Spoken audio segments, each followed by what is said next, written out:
महाराज जी आपकी सेवा में छोटी सी भेंट जय हो भगवान। स्वीकार करिए। जय सीताराम, आनंद रहो भगवान। ये कमलेश भाई आपके की लिए जय, जय भगत लोग दक्षिणा की भी। जय। आज आपकी चोरी हो गई। हाँ जी, चोरी हो गई यार। आज चोरी हुई, 1100-1200 रुपये चले गए। हमारे पास बहुत बढ़िया बाल भोग मिल गया, पसंद है, घाट किनारे में रहते हैं। धन्यवाद भगत लोग की, धन्यवाद। दक्षिणा भी मिल गया, नहीं तो परेशान रहे। तो महाराज जी आपकी सेवा में छोटी सी भेंट है, आप स्वीकार करें महाराज जी। और हमारे महात्मा जी, आप फलती मार के बैठ जाओ ठीक से। हमारे महात्मा जी की सेवा में भेंट है, क्योंकि हमारे महात्मा जी को उधर पूर्ति के लिए इधर उधर चक्कर लगाना पड़ता है, तो थोड़ा सा हम महाराज जी से अपने प्रश्न भी करेंगे। तो महाराज जी आप भोजन के लिए हर रोज़ भटकते हैं? हाँ, रोज़ घूमना पड़ता है प्रभु, घूम घूम के अपना लेते हैं प्रसाद। अब हमें याद नहीं था, लेकिन आपके कपड़े धोने के लिए एक साबुन भी महाराज जी। ठीक, बहुत सही प्रभु। ये गृहस्थ छोड़ना बड़ा मुश्किल है। लोग तो मृत्यु शैया में पड़े रहते हैं, फिर गृहस्थी के माया जाल में। ये कैसे चमत्कार हुआ महाराज जी? चमत्कार सब प्रभु का है, और उन्हीं की कृपा से यहाँ विराजमान भी है। माँ भद्रकाली जी की हमारी कृपा है। उन्हीं से हमने अनुग्रह किया था कि गुरु हमें वही होगा जो हमें यहाँ लेने आएगा, और ऐसा संयोग बना कि गुरु जी यहाँ से वहाँ सब परिवार में सब जगह देख करके तब उन्होंने हमको गुरु दीक्षा दी। तो उन्हीं की कृपा से, उन्हीं की शरण में, उन्हीं की सेवा में ये शरीर समर्पित है। जी जी। अपना निज स्वार्थ कोई भी नहीं है, किसी से मोह और माया नहीं है। ये नाश्वर है, कोई किसी का नहीं है। प्रभु जिसको चाहेंगे वही आपकी मदद के लिए आगे सामने खड़ा होगा। तो उन्हीं की व्यवस्था है, तो हम उन्हीं की शरण में क्यों ना रहे। हम क्यों ये मेरा है, ये तेरा है, वो जब प्रभु ही सब कुछ है, वही सारी व्यवस्था करते हैं। कौन तेरा है, कौन मेरा है, तो उन्हीं की शरण में, उन्हीं की व्यवस्था से चलें। हम क्यों इधर उधर भटकें, बस अपनी ये इच्छा है महाराज जी। लेकिन हमने सुना है कि जिसके अंदर दया, करुणा, परोपकार नहीं है, और जो अभी भी ईसा द्वेष घड़ा की अग्नि में जल रहा है और अपने पिछले अनुभव को, पिछले दुखों को याद करता रहता है, उसको भगवत भक्ति प्राप्त नहीं होती। ये आपकी सत्ता है। वो जलता ही जलता जल राख के बराबर हो जाएगा। जलता है, जलता ही रहेगा। जी जी जी महाराज जी। वो जलता ही रहेगा और जलते राख के समान हो जाएगा। उसके अंदर दया का क्या काम है? अच्छा, तो उसके विषय महाराज जी विस्तार से समझाएं कि जिसके दया, करुणा, परोपकार अभी तक नहीं जागृत हुआ, अभी भी ईसा दोष घड़ा से भरा हुआ है, तो क्या वो संसारिकता में है या भगवत भजन? मतलब भगवत, मुझे तो नहीं लगता कि वो भगवत भजन करता होगा। भगवत भजन में नहीं है। जैसे आप ब्रह्मा जी के पुत्र हुए कौन? आपके प्रजापति दक्ष। उनकी पुत्रियां हुई तो चंद्रमा को कुछ भी आई। एक अदिति हुई और एक उनकी और बहन हुई जो ऋषि जी को भी आई। एक से चंद्रमा, सूर्य आदि देवता उत्पन्न हुए और एक से राक्षस उत्पन्न हुए। तो सब अपनी अपनी योनियों में पाताल को सिधार गई अदिति, और उन्होंने कितना अत्याचार और कितना संघर्ष किया, सब कुछ किया, और तीनों लोगों की इच्छा ही करती रही। उनकी इच्छाएं पूरी कभी होनी ही नहीं है। जो प्रभु की शरण में चला गया उसकी इच्छाएं अनंत हैं ही नहीं, और वो पूर्ण है, उसको कुछ चाहिए ही नहीं। तो इतना अंतर है कि वो इच्छाओं वाले हैं, इसलिए उनकी इच्छाएं कभी पूरी नहीं होगी, चाहे जितना भटकें, चाहे जितना संघर्ष करें, उनको कुछ भी प्राप्त होना ही नहीं। अंत में राख के समान जलना ही जलना है। महाराज जी, एक हमारे मन में और प्रश्न है कि हमने भेष तो धारण कर लिया, लेकिन अभी भी हम ईसा द्वेष घड़ा की अग्नि में जल रहे हैं। भेष से कुछ नहीं होना है, और अग्नि और देव में जलते जलते ही भी हम जल जाएंगे। जब तक आत्मा में परमात्मा का वास है और उस पर ध्यान नहीं देंगे तो क्या कर पाएंगे? कुछ नहीं कर पाएंगे। हम यहाँ कुछ कर्म के लिए आए थे, प्रभु ने हमें भेजा है, हम उन कर्मों को करें। हो सकता है प्रभु ने उनको इसीलिए भेजा हो। क्या बिना निर्मलता के महाराज जी भगवत भक्ति संभव है? बिना निर्बलता के भी संभव है, क्योंकि जब कितनी मार काट की थी, कौन थे वो? उन्होंने अंत में मरा मरा मरा मरा कह करके अंत में वाल्मीकि जी की दी। नहीं, निर्मल का मतलब ये होता है जब सबको हम समान दृष्टि से, दया करुणा के भाव से देखते हैं, परोपकार के भाव से देखते हैं। तो वो तो प्रभु की लीला है और प्रभु की ही भक्ति है। वो जिसको भक्ति की चरम सीमा में पहुंच जाता है वही निर्मल होता है। वही निर्मल और जो ईसा द्वेष अग्नि, ईसा द्वेष की अग्नि में जलता रहता है, उसी को जपता रहता है। ईसा द्वेष, इसने ये किया, उसने वो किया, उसी का स्मरण करता रहता है। सच तो ये है, वो उसको भगवत भक्ति कैसे प्राप्त हो सकती है? क्योंकि वो तो अभी उसी अग्नि में जल रहा है ना, उसी को अपने दुखों को याद करता रहता है। वो जलता ही रहेगा, दूसरों के सुख से उसको दिक्कत है, परे, इसलिए उसका कल्याण नहीं। तो महाराज जी, आप तो ज्ञान के भंडार हैं जी, लेकिन हम क्या है, हम भी एक साधना करते हैं महाराज जी। हम भी कभी ईसा द्वेष घृणा की अग्नि में जलते थे, दूसरों को दोष देते थे, इसने ये किया, उसने, रात दिन उसी को याद करते करते दुखी होते रहते थे। लेकिन हमने फिर जो परमात्मा की शरण में गया वो निर्मल हो गया।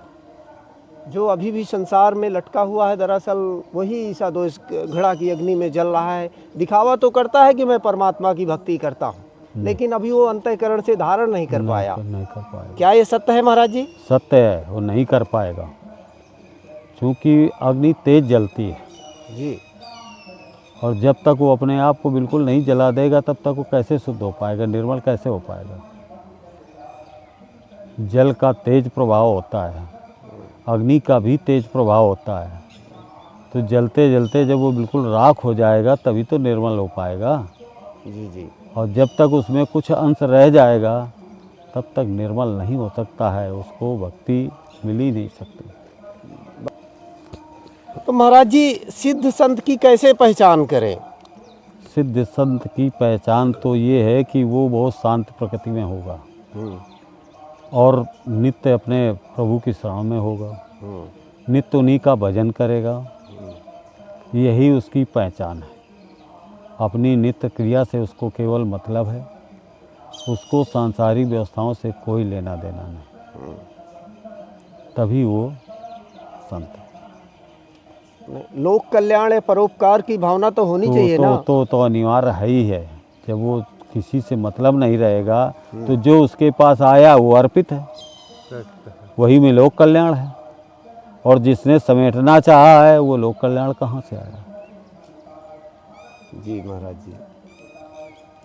आपने हमें दिया, हमने किसी को दिया, किसी ने किसी को दिया, यही परम कर्तव्य है।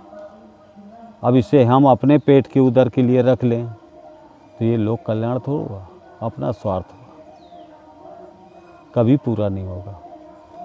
महाराज जी, आपने तो बहुत बड़ी बात कह दी, लेकिन लोग तो आजकल, हमने ये कहते सुना है कि आओ मेरे पास मैं मुक्ति दिला दूंगा, आओ मेरे शरण में मैं मोक्ष दिला दूंगा। कोई कुछ नहीं, किसी को स्वयं को ईश्वर माने बैठे हैं। हाँ, है तो प्रथा यही, परंतु वो सत्य नहीं है। चलिए महाराज जी, आपने कम से कम जो है, कोई किसी को कुछ नहीं दिला सकता है, जो कुछ देगा वही देगा, बिना उसके कुछ नहीं होना। जी जी। ग्रहण तो पड़ता है पर समय के लिए। जी जी। ना कि वो पूरी ऐसी छवि बना दे कि कभी चंद्रमा उदय ही ना हो। जी जी। जय जय। जी जी। कभी सूर्य उदय ही ना हो। ये हनुमान जी ने कुछ क्षण के लिए ही तो रखा सूर्य जी को। शंकर जी ने आके बस ये संसार का कल्याण नहीं होगा, उन्होंने पुनः छोड़ दिया। जी जी। तो कुछ समय के लिए तो कष्ट दिया जा सकता है, आपको ज्वार बुखार जो भी कष्ट आएगा वो कुछ समय के लिए है, उसमें धैर्य धारण करना ही आपका कल्याण है और आनंद अंत में उनके शरण में रहते हुए आपका कल्याण समाप्त हो जाएगा। जी जी। और जो भटकता रह जाएगा वो अस्पतालों में अपना ऑपरेशन कराता रह जाएगा। जी जी। यही व्यवस्था है उनकी। जिसको संतोष ही नहीं, विश्वास ही नहीं है, तो वो भैया जहाँ मर्जी आपके पास पैसा चाहे जा चले जाओ, क्या उसे मिल जाएंगे भगवान? जी महाराज जी। भाई पैसे में तो बिकने वाला नहीं है उसका। जी जी। अब उनकी कृपा से ही सब कुछ हो सकता है, तो कृपा के लिए उनकी आराधना ही पर्याप्त है। जी जी। इसलिए एक ही शब्द है, राम नाम ही आपकी मोक्ष है, राम नाम ही आपका कल्याण है, सारे कष्ट हरते हैं। राम का जन्म इस पृथ्वी में हुआ, कृष्ण जी का जन्म इस पृथ्वी में हुआ, क्या वो अपने लिए कुछ जान पाए? जी जी। अपने पुत्रों को क्या पहचान पाए? जी जी। जबकि प्रभु ने पैदा होते ही उनको ये बता दिया था कि आपके 2 पुत्र हो गए। जी जी। फिर भी बात भी होती रही सीता से और राम, जी जी। और अंत जब समय आया पहचानने का तो नहीं पहचाना, स्वीकारा नहीं। जी जी। जब सीता ही अपने को पृथ्वी में समा गई उसके बाद स्वीकारा तो क्या स्वीकारा? जी जी। इसलिए प्रभु की लीला प्रभु ही जाने, और उन्हीं पे आसक्त होकर के विश्वास करके हमें अपना जीवन यापन करना चाहिए। जितना समय उन्होंने दिया है उतना हमें सहर्ष उनकी सेवा में अर्पित रखना चाहिए। जो कुछ कराते हैं वो स्वयं उन्हीं से ही उद्धार और कल्याण है, तभी आपको कुछ प्राप्त हो पाएगा। अन्यथा फल तो लगा है, पर अब इतनी दूर लगा है उसे हम पा ही नहीं सकते हैं, तो क्या है, यही कहते हैं खट्टा है। जी जी।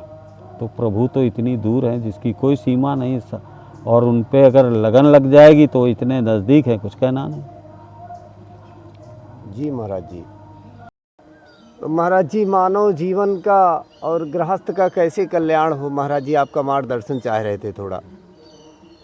मानव जीवन का कल्याण तो श्री राम ने ही किया है ना, और राम नाम ही अति उत्तम है। गृहस्थ भी पार है और संन्यास भी पार है, इसके अतिरिक्त और है ही क्या है। रही शेष बात, लालच ही विनाशकालीन व्यवस्था है। जिसने भी लालच किया हुआ है वही विनाश की ओर पहुंचा भी है। इससे अति उत्तम है कि राम नाम ही एक उद्धार है जो भविष्य में पूर्ण करता है। लेकिन महाराज जी, मन तो बड़ा भटकाऊ है, ये मन तो विषय वासना में भागता रहता है ना। ये विषय वासना प्रभु की ही लीला है।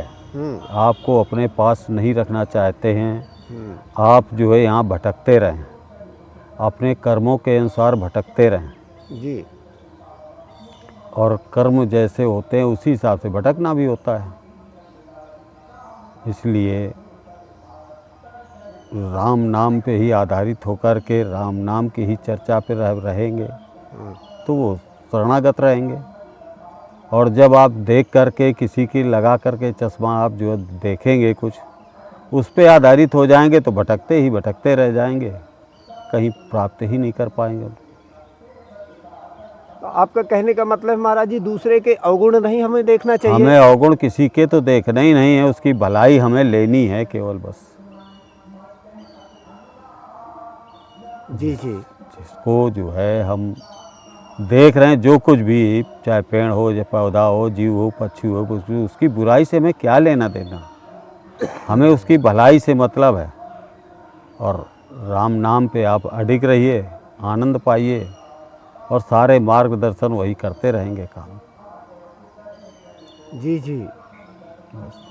लेकिन महाराज जी, अभी तो बड़ी चर्चा का विषय बना है बहुत तो लोग कहते हैं कि सदगुरु की पूजा करो, गुरु की शरण में आओ तो मुक्ति मिलेगी। मुक्ति तो राम नाम से मिलनी है, किसी की शरण से नहीं, पर आस्था तो लेनी ही पड़ेगी।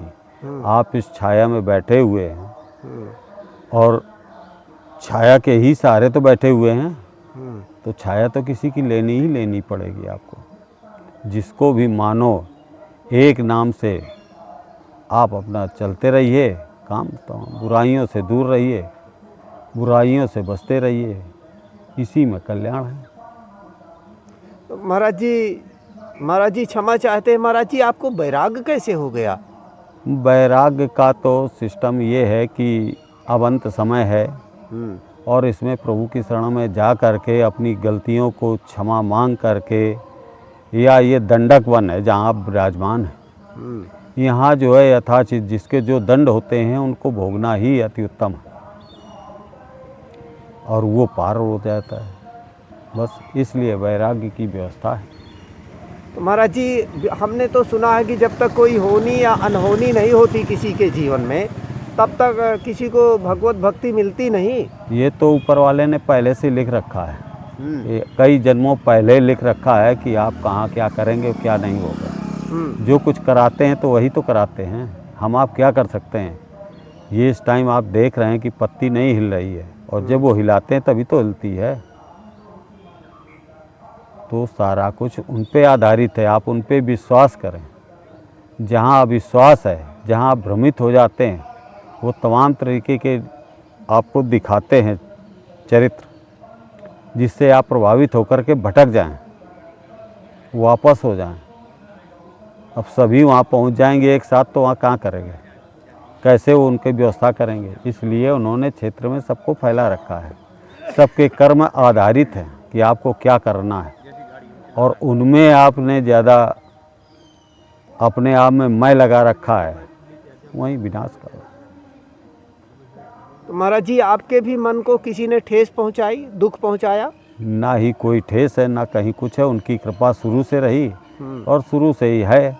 पर जो उन्होंने कर्म कराए वो किए, उनमें जो गलतियां हुई हों उन्हें प्रभु माफ़ करें, यही अपना वैराग्य है। लेकिन महाराज जी परिवार घर को और छोड़ना कहाँ जा कोई रहे हैं? कोई छोटी किसी का बात नहीं है। कोई किसी का नहीं है। राम और सीता का जो आपने चरित्र देखा और सुना, उसमें से सीता जी कितने दिन उनके साथ रहीं, वैराग्य ही वैराग्य उनको रहा जी। और कितनी यातनाएं, कितने कष्ट भोगने पड़े। तो ये सब विधाता ने पहले ही लिख रखा है, जन्म होने से पहले। सीता के लौ और कुश थे, गुरु जी ने स्थापना की हुई थी शंकर जी की, और उठा के ले आए। लाने के बाद वो टूट भी गया, तो उसके लिए स्वर्ण कमल, उसके पहले तो नहीं था स्वर्ण कमल कहीं। जी महाराज। जब उन्होंने आदेश किया कि स्वर्ण कमल लाओगे और इस पे अर्पित करोगे तभी होगा, तो उनको लौ और कुश को पहले भी दाता ने लिख रखा था तुम्हें क्या क्या करना है। उसके बाद उन्होंने स्वर्ण कमल पैदा किया और स्वर्ण कमल को लाए, लाने के बाद अर्पित किया और उसको गुरु जी की भी श्रद्धा को बचाया। तो ये सब विधाता ने लिख रखा है, आपको क्या करना है, कैसे करना है, क्या होना है, कहाँ क्या व्यवस्था है। इसमें अहंकार ही, मैं, यही विनाश काले विपरीत बुद्धि है।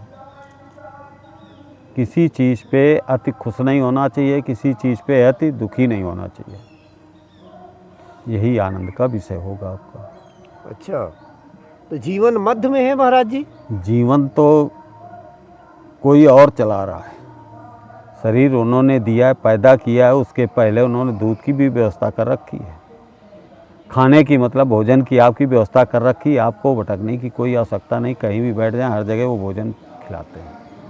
छोटे छोटे जीव जंतु, चींटी और जो भी कुछ भी है आपके पास, जो भी देख रहे हैं, सबको भोजन वो खिलाते हैं, तभी कोई भूखा तो सोता नहीं। लेकिन वो महाराज सारी प्रक्रिया जी उन्हीं की है, पर उन पे हमें विश्वास ही नहीं है। हाँ वही तो कह रहे हैं महाराज जी। कण कण में हैं पर वो दिखाई नहीं देते हैं, इसलिए विश्वास नहीं करते। करते सब वही हैं, हम आप कुछ नहीं कर सकते।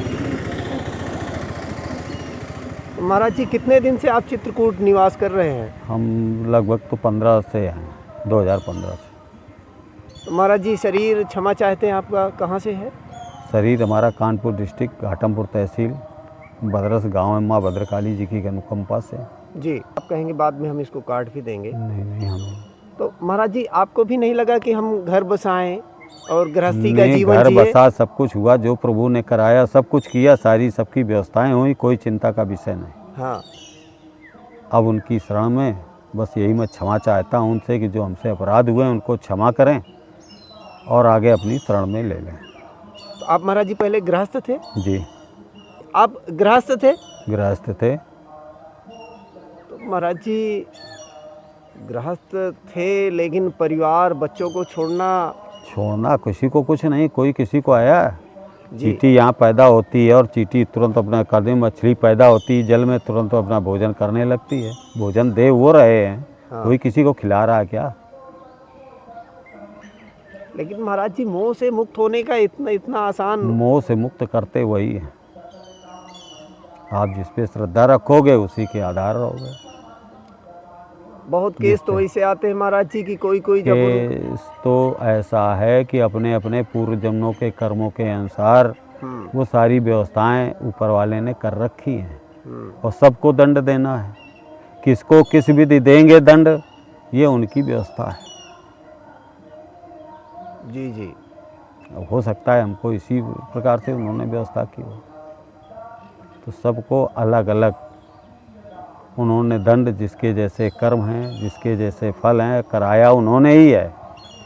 पर उनमें कोई त्रुटि रह गई है, उसके लिए जो दंड के भागीदार तो बनना ही होगा। लेकिन महाराज जी ये मन को तो आदत पड़ गई है दूसरे को दोष देने की। आजकल हम ही दोष, आप दूसरे को मत देखो, अपने को झांक के देखो हम कितने दोषी हैं। दूसरे क्यों दोष दे रहे हो? उसने तुम्हारा क्या बिगाड़ा है? अगर उसका अच्छा नहीं कर सकते तो आप बुरा क्यों सोच रहे हैं उस पर? तो आप तो अपने आप को देखो कि हम कितने बुरे हैं, कितने भले हैं। दूसरे को मत देखो। जब कण कण में वो विद्यमान है, आप उसे बुरा कह रहे हैं।